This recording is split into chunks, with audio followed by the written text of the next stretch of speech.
பிஸ்மில்லாஹிர் ரஹ்மானிர் ரஹீம். கௌரவ சபை முதல்வர் அவர்களே, வரவு செலவு திட்ட விவாதத்திலே கலந்து கொண்டு நான் மிகவும் சந்தோஷம் அடைகின்றேன். குறிப்பாக இந்த அரசாங்கத்தினுடைய முதலாவது வரவு செலவு திட்டம் அதிமேதகு ஜனாதிபதி கௌரவ அனுரகுமார திசாநாயக்க அவர்கள் நேற்று இந்த சபையிலே சமர்ப்பித்தார்கள். நாங்கள் அவருக்கு எங்களுடைய பாராட்டுக்களையும் வாழ்த்துக்களையும் தெரிவிக்கின்றோம்.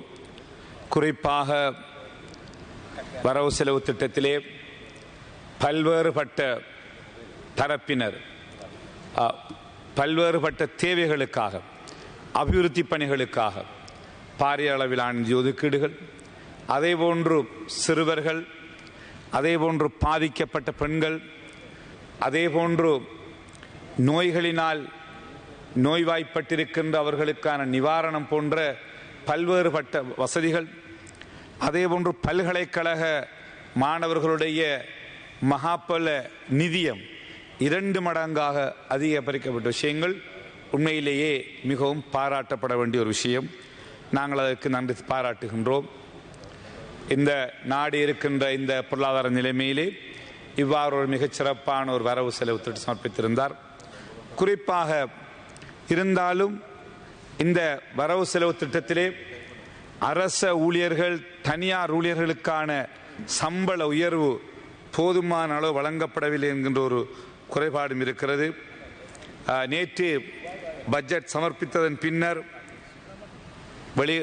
வெளிவந்த ஒரு பத்திரிகையிலே, முரசு என்கின்ற மாலை முரசு பத்திரிகையிலே தலைப்புச் செய்தியாக எழுதப்பட்டிருந்தது, அரச தனியார் துறையினரை ஏமாற்றிய அனுரவின் பட்ஜெட், எதிர்பார்த்த சம்பள அதிகரிப்பு இல்லை என்று அந்த மாலை முரசு பத்திரிகையினுடைய தலைப்புச் செய்தியிலேயே அது குறிப்பிடப்பட்டிருந்தது. உண்மையிலேயே அரசாங்கம் முடிந்த அளவு சகல தரப்பினரையும் திருப்திப்படுத்திய ஒரு சூழ்நிலையிலே அரசு ஊழியர்கள் கடந்த தேர்தலிலே இந்த அரசாங்கத்தினுடைய வெற்றிக்காக 70-80% வாக்களித்தவர்கள். இருந்தாலும் அந்த அரச ஊழியர்களுடைய சம்பள அதிகரிப்பு எதிர்பார்த்த அளவு இடம்பெறவில்லை.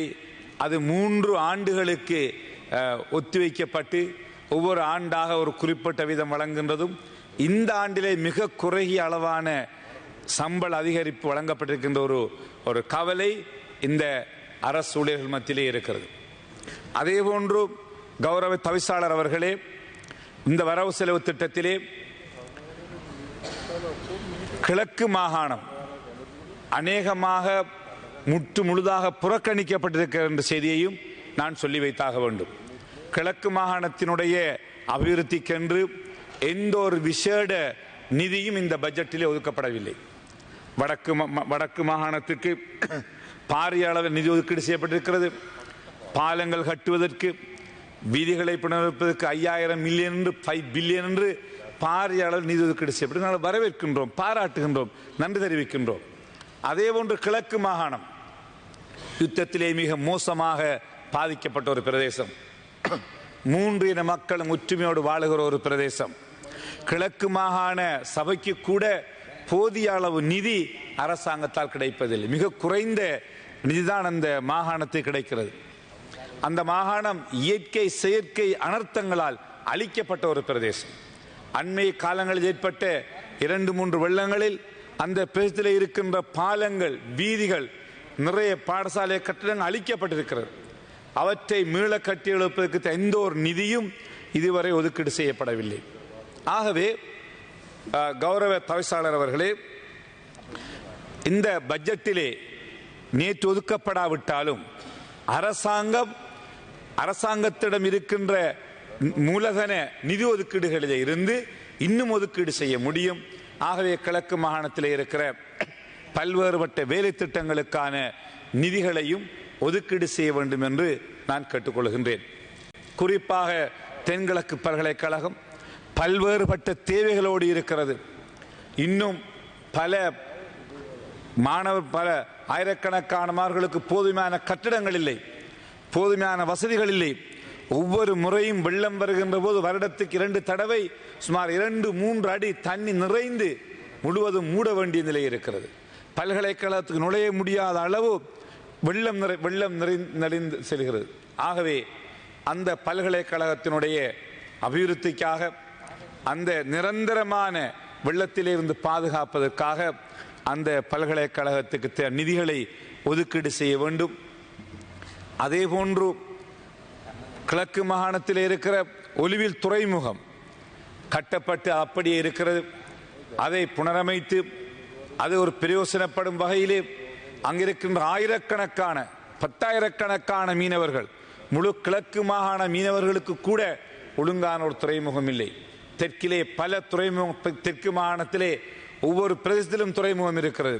ஆனால் முழு கிழக்கு மாகாணமும் மீன்பிடி துறையிலே ஒரு முக்கியமான பொருளாதாரத்தை கொடுக்கின்ற மாகாணம். ஒரு மீன்பிடி துறைமுகம் கூட கிழக்கு மாகாணத்திலே கிடையாது. திருமலை துறைமுகம் கூட மட்டுப்படுத்தப்பட்ட அளவிலே இருக்கிறது. வாழச்சேனை துறைமுகம் மிகச்சிறிய ஒரு துறைமுகம் அல்லது. ஆகவே கிழக்கு மாகாணத்திலே உருவாக்கப்பட்ட அந்த துறைமுகத்தை கட்டியெழுப்பி அதுக்கு தேவையான வசதிகளை செய்து அங்கிருக்கின்ற பாதிப்புகளை சரி செய்து அதனை கட்டியெழுப்ப வேண்டிய பொறுப்பு அரசாங்கத்துக்கு இருக்கிறது. அதே போன்றுதான் கிழக்கு மாகாணத்தில் இருக்கிற பாடசாலைகள், தொழில்நுட்ப கூடங்கள் பல்வேறுபட்ட தேவைகளோடு இருக்கிறது. ஆகவே அதே போன்று வீதிகள், பாலங்கள் கட்டப்படாமல் உடைந்த நிலையிலே இருக்கிறது. ஆகவே இவற்றை சரி செய்வதற்கு தேவையான நிதி ஒதுக்கீடுகளை அரசாங்கம் செய்ய வேண்டும். ஆகவே அரசாங்கத்தினுடைய ஒரு கவனம் கிழக்கு மாகாணத்தை கட்டியெழுப்பதில் இருக்க வேண்டும். கடந்த தேர்தலில் மிக அதிகமான மக்கள், மூவின மக்களும் உங்களுடைய இந்த அரசாங்கத்தினுடைய வெற்றிக்காக வாக்களித்தவர்கள். ஆகவே அரசாங்கத்தினுடைய கடமை அவற்றை செய்வதற்கு முனைவது. அந்த அடிப்படையில் உங்களுடைய கவனம் அந்த கிழக்கு மாகாணத்தை கட்டியெழுப்பதற்கு தேவையான நிதி ஒதுக்கீடுகளை நீங்கள் செய்வரும் சந்தர்ப்பத்தை சேர்த்துக்கொள்ள விரும்புகின்றோம். அதே போன்றுதான் பல நீர்ப்பாசன கால்வாய்கள், 2 குளங்களை ஒன்றிணைப்பதன் மூலம் இன்று மட்டக்களப்பு மாவட்டத்தில் ஏற்படுகிற வெள்ளம் மட்டக்களப்பு மாவட்டத்திலே பெய்கின்ற மழைகளால் அல்ல, மலையக பகுதியிலே மத்திய மாகாணத்திலே ஊவா மாகாணத்திலே பெய்கின்ற அவ்வளவு மழையும் கிழக்கு மாகாணத்தை நோக்கி வந்து மட்டக்களப்பு ஆறிலே விழுவதால் மட்டக்களப்பு வாவி நிறைந்து அந்த பிரதேசம் முழுவதும் தண்ணி காடாக மாறி மக்கள் வெளியேறுகிறார்கள், வீடுகள் பாதிக்கப்படுகிறது. ஆகவே இவற்றை தடுப்பதற்கான பல பெரிய பாரிய குளங்களை, மட்டக்களப்பில் இருக்கிற குளங்களை ஒன்று சேர்த்து அதனை ஊடாக ஆயிரக்கணக்கான ஏக்கர்களை விவசாயம் செய்யக்கூடிய ஒரு சூழ்நிலையும் இருக்கிறது. அந்த தண்ணீரை சேமித்து வைக்க முடியும். அதற்கான பல திட்டங்கள் நீர்ப்பாசன திணைக்களத்திடத்திலே இருக்கிறது. அது தொடர்பான ஆய்வுகள் மேற்கொள்ளப்பட்டிருக்கிறது. உலக வங்கி, ஆசிய அபிவிருத்தி வங்கியின் உதவியுடன், உலக உணவு திட்டத்தின் உதவியுடன் ஏற்கனவே பல திட்டங்கள் தயாரிக்கப்பட்டிருக்கிறது. ஆகவே கௌரவ தவிசாளர் அவர்களே, இந்த இவ்வாறான வேலை திட்டங்களினால் கிழக்கு மாகாணம் என்பது உங்களுக்கு அதிக கூடிய அதி உச்சபட்ச நெல்லை அந்த நாட்டுக்கு அரிசியை கொடுக்கின்ற மாகாணம், ஆகக்கூடிய மீன்பிடி துறையிலே ஒரு முன்னேற்றமான மாகாணம். ஆகவே இந்த சூழ்நிலைகளிலே இந்த மாகாணத்தில் இருக்கிற பிரச்சனைகளை தீர்த்து வைத்து இந்த மாகாணத்தினுடைய அபிவிருத்தி பணிகளை நிறைவு செய்ய வேண்டிய கடமை, பொறுப்பு இந்த அரசாங்கத்துக்கு இருக்கிறது. ஆகவே அந்த வகையிலே நீங்கள் முயற்சிகள் எடுக்க வேண்டும். அதே போன்று கிழக்கு மாகாணத்தில் இருக்கிற பாடசாலைகளுடைய கல்வியில் இருக்கிற இந்த நாட்டிலே மிக அடிமட்ட நிலையிலே தான் கிழக்கு மாகாணத்தினுடைய கல்வியும் இருக்கிறது. ஆகவே அதற்றை முன்னேற்றுவதற்காக ஆசிரியர் பற்றாக்குறை இருக்கிறது. எல்லா பாடசாலைகளிலுமே சில பிரதேசங்கள் தவிர அநேகமான பிரதேசங்களில் ஆசிரியர்கள் பற்றாக்குறை இருக்கிறது. ஆகவே இந்த சூழ்நிலைகளிலே இவற்றை செய்வதற்கு தேவையான அனுமதியை நீங்கள் அண்மையில் கூட கல்வி அமைச்சர் அவர்கள், எங்களுடைய கௌரவ பிரதம அமைச்சர் அனுமதி வழங்கியிருந்தார். இன்னும் அதிகமான கட்டிடங்களை நிரப்புவதற்கு தேவையான அனுமதிகளை வழங்க வேண்டும் சந்தர்ப்பத்திலே நாம் கேட்டுக்கொள்ள விரும்புகிறோம். குறிப்பாக கௌரவ நீதி அமைச்சர் அவர்களுடைய உரையை நான் கேட்டுக்கொண்டிருந்தேன். அவருடைய சிபார்சின் பேரில் சிறுவர்களை, நானும் ஒரு காலத்திலே சிறுவர் மகளிர் அபிவிருத்தி பிரதி ராஜாங்க அமைச்சராக இருந்த அடிப்படையிலே உண்மையிலே பல பிரச்சனைகளுக்கு அந்த சிறுவர்கள் முகங்கொடுக்கிறார்கள். அவர்களுடைய உண்மையிலே அவர்களையும் அந்த சிறையிலே ஏதாவது சிறிய காரணங்களுக்காக இருந்தவர்களையும் பெரிய சிறை கைதிகளோடு சேர்ந்து போவதன் மூலம் அவருடைய எதிர்காலமே அப்படியே பாலடைகிறது. ஆகவே அவற்றுக்காக அந்த சிறார்களை வேறு வாகனங்களில் தனியாக நீதிமன்றத்துக்கு கொண்டு வருவதற்கு எடுத்திருக்கின்ற முயற்சியை நாங்கள் பாராட்டுகின்றோம். அதற்கு எங்களுடைய அந்த நன்றிகளை நாங்கள் தெரிவித்துக் கொள்கிறோம். ஆகவே அரசாங்கம் என்கின்ற அடிப்படையிலே இவ்வாறான பிரச்சனைகளுக்கு நீங்கள் தீர்ப்பதற்கு முன்வர வேண்டும். அதே போன்று கௌரவ மீன்பிடித்துறை அமைச்சர்கள் இங்கே இருக்கிறார்கள். அவரும் எங்களுடைய மாகாணத்தோடு மிக நெருக்கமான ஒருவர். கிழக்கு மாகாணம் மீன்பிடித்துறையிலே ஒரு முன்னேற்றம் அடைய வேண்டிய ஒரு மாகாணம். வாழைச்சேனை துறைமுகத்தை பற்றி நான் உங்களோடு பேசியிருக்கிறேன். வாழைச்சேனை துறைமுகத்திலே கிட்டத்தட்ட ஒரு 200 போட்டுகளை கூட கட்ட முடியும். இந்த வசதியுமே கிடையாது. அந்த துறைமுகத்திலே வெறும் ஒரு போட்டுகளை மீன்பிடி படகுகளை கட்டுகின்ற தளம் மாத்திரம்தான். கிட்டத்தட்ட 1000க்கு மேற்பட்ட பெரிய பெரிய படகுகளை வெளியிலே கொண்டு போய் கட்டுகிறார்கள் இடமில்லாத காரணத்தினால். அதனை விஸ்தரிப்பதற்கு சுமார் கிட்டத்தட்ட 800 மில்லியன் அளவிலே தான் மொத்த தேவை என்று அடையாளம் காணப்பட்டிருக்கிறது. அது கௌரவ மீன்பிடி அமைச்சர் அவர்களே, உங்களுக்கு நன்றாக தெரியும். நீங்கள் உங்களுடைய இந்த ஆட்சி காலத்திற்குள் அந்த வாழைச்சேனை துறைமுகத்தை அது கட்டி எழுப்பதனூடாக கல்முனை, காத்தாங்குடி, வாழைச்சேனை, ஓட்டமாவடி, வாகரை அந்த பிரதேச 2 மாவட்டங்களைச் சேர்ந்த மீனவர்கள் பாவிக்கின்ற ஒரு துறைமுகம். பல்வேறுபட்ட குறைகளோடு இந்த துறைமுகம் இருந்து கொண்டிருக்கிறது. ஆகவே நீங்கள் இந்த வாழைச்சேனை துறைமுகத்தை கட்டி எழுப்பதற்கு நீங்கள் நடவடிக்கை எடுக்க வேண்டும். அதே போன்று வாழைச்சேனை பேப்பர் ஃபேக்டரி ஒரு மிகப்பெரிய வரலாற்றை கொண்ட ஒரு ஃபேக்டரி, மிக பாரிய அளவிலான ஃபேக்டரி. யுத்த காலங்களால் அது மூடப்பட்டு இன்று ஒரு மிகச்சிறிய அளவில். ஆகவே இந்த வாழைச்சேனை துறைமுக வாழைச்சேனை கடதாசி ஆலையை பேப்பர் ஃபேக்டரியை மீண்டும் முழுமையாக இயக்கி சில வெளிநாட்டு நிறுவனங்களின் ஒத்துழைப்போடு அவர்களுடைய பங்களிப்போடு அதனை அந்த துறைமுகத்தை அந்த பேப்பர் ஃபேக்டரி கடதாசி ஆலையை எங்களை கட்டியெழுப்ப முடியுமாக இருந்தால் அங்கு நிறைய பேருக்கு தொழில் வாய்ப்பு வழங்க முடியும். அதே ஒன்று இந்த நாட்டில் நமது நாட்டுக்கு தேவையான பேப்பர்ஸை அல்லது ஆக குறைந்த பத்திரிகை விஷயங்களை நாங்கள் பெற்றுக்கொள்ளக்கூடியதாக இருக்கும். அதற்காக நாங்கள் இம்போர்ட் பண்ண வேண்டிய ஒரு தேவையில்லை. ஒரு காலத்தில் இந்த நாடு முழுவதற்கும் ஒரு பொருட்களை வழங்கிய ஒரு ஃபேக்டரி அது வாழைச்சேனை பேப்பர் ஃபேக்டரி. அது இன்று மிக குறைந்த அளவில் இயங்கிக் கொண்டிருக்கிறது. ஆகவே அதனை இயங்குவதற்கு கௌரவ அமைச்சர் அவர்கள் உரிய நடவடிக்கைகளை மேற்கொள்ள வேண்டும். இந்த வடகிழக்கு மாகாணம், குறிப்பாக கிழக்கு மாகாணத்திலே நிர்வாக ரீதியான பல பிரச்சனைகள் இருக்கிறது.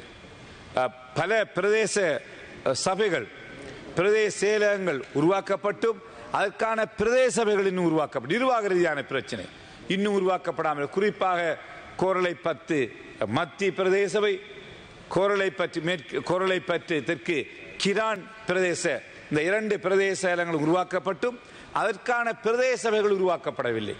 அதற்கான எல்லைகளை இன்னும் வரையறுக்கவில்லை. ஆகவே அதனூடாக அந்த மக்கள் பல்வேறுபட்ட சிரமங்களை எதிர்நோக்கிறார்கள். அதற்கான சபைகளை கொடுக்க வேண்டும் என்று ஜனாதிபதி நியமித்த பானம்பலன கமிஷன் ரிப்போர்ட்டும் சொல்லுகிறது. இருந்தாலும் இன்னும் அது நடைமுறைப்படுத்தப்படவில்லை. ஆகவே கௌரவ அமைச்சர்கள் இங்கு இருக்கிறீர்கள். கௌரவ அமைச்சர் அவர்கள் அது தொடர்பிலும் உரிய நடவடிக்கை எடுத்து நிர்வாக ரீதியாக இருக்கின்ற பிரச்சனைகளை தீர்த்து வைப்பதனூடாக இனங்களுக்கிடையிலே இன்னும் மேலும் ஒரு ஒற்றுமையையும் பரஸ்பர ஒற்றுமை ஏற்படுத்த முடியும். குறிப்பாக கிழக்கு மாகாணம் என்பது 3 இன மக்களும் ஒற்றுமையோடு வாழுகிற ஒரு மாகாணம். 3 இன மக்களும்.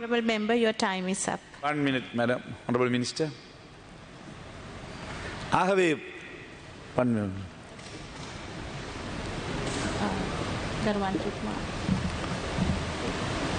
ராமலிங்கம் சந்திரசேகர் மந்திரித்துமா. சொல்லுங்க மினிஸ்டர். நாங்கள்